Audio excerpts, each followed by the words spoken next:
Hello, hello! Magandang araw!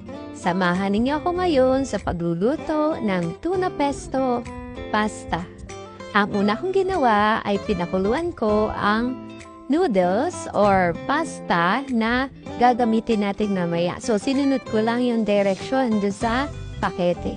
Ngayon na inihanda ko ang ating mga sangkap, ang sibuyas, bawang, kamatis, ang mushroom. So, ang mushroom ay binili ko na lang sa tindahan, sa pakete. So, gayat na rin siya. Then, ang tuna. So, nilagyan ko ng mantika at pinainit ko ito sa mantika. Then, iginisa ko ang bawang. Susunod ang ating sibuyas. Yan. Halo-halo lang po. Then, pagkatapos po natin igisa ang bawang at sibuyas, lagyan po natin ito ng konting asin. So, konting asin lang po. Para sakto lang po yung sa panlasa natin.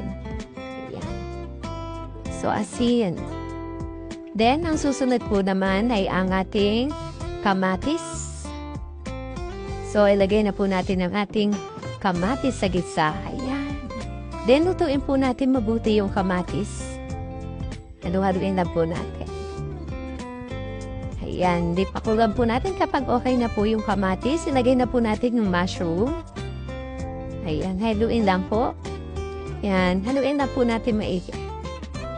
Then, pagkatapos po natin ilagay ang ating mushroom. So, ilagay na naman po natin ang tuna. Ayan, so tinanggal ko po yung mantika ng tuna. Then, yun po yung nilagay ko ngayon. Yan, halo-halo lang po.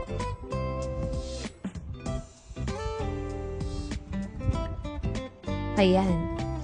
So, pagkatapos pa, lagyan po natin na paminta.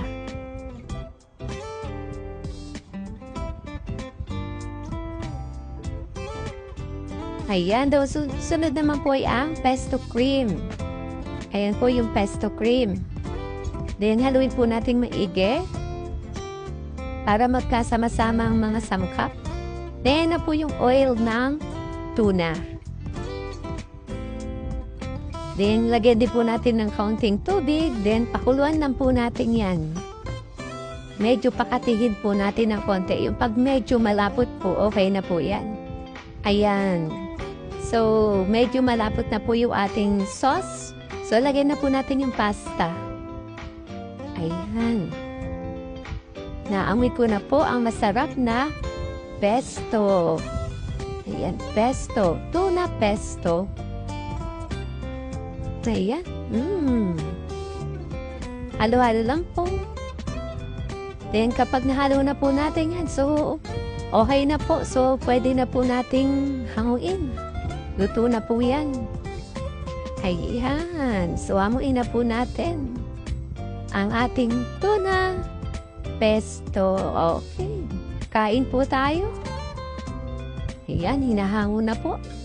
So, mas masarap pong kainin to kapag mainit.